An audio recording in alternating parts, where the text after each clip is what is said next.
is over.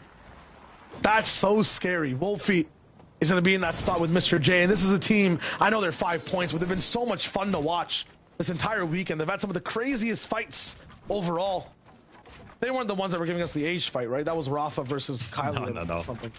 No. They've had some cool breakdowns, some cool, I mean, if you're looking to study off-spawn engagements on what to do right, as well as sometimes what to do wrong, this is a very cool team to watch because they have been flipping some spots as well. Now, though, they have to play a certain part of the game where they haven't been to today at all. 5 points means they haven't really even made it past what, like top 30-ish even? Well, no, remember, first game, 12 minutes they went down, and it was 48. True. Okay. So, you know, I don't know in terms of their best placement off the top of my head right now, but it's not been good enough. I have to go through uncharted waters. Meanwhile, this is kind of the, I feel like, officially scariest spot to sit in. Julian Comtil, it's not about just surviving in whatever place you are on the leaderboard. It's not even about overtaking others.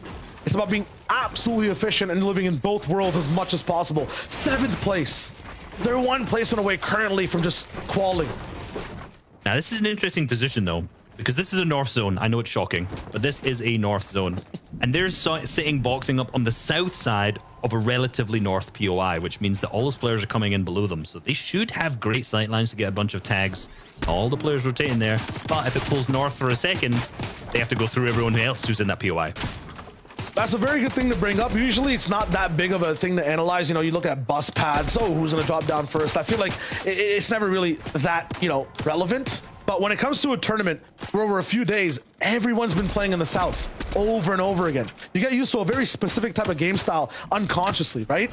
When you look at the game now, if it does pull north in the final moments, we've been working to fix things over and over again, how your end game looks. It's all been based off of rocky reels. It's all been based off of rotations in the middle of the map. Now we go towards the top left. We're talking about snow. The lumberyard is now in play. This game will be very different for all of Europe and in a match where it matters the most. It's poetic. The final game, the game that decides who is qualifying through, is completely opposite to every other game we've watched this weekend by pulling north instead of south. And we see a lot of the teams who are up in that north side, you can already see a kind of complete shift, an almost paradigm shift in the way that the players are playing. When it comes to that south zones, no one's in the zone early. But when it comes to the north zones, suddenly everyone is in that center zone already. It's already stacked. The players like Karmi and Nefrizi, who are rotating in late, are going to have a tough time finding a power position on one of those hills where they need to be in.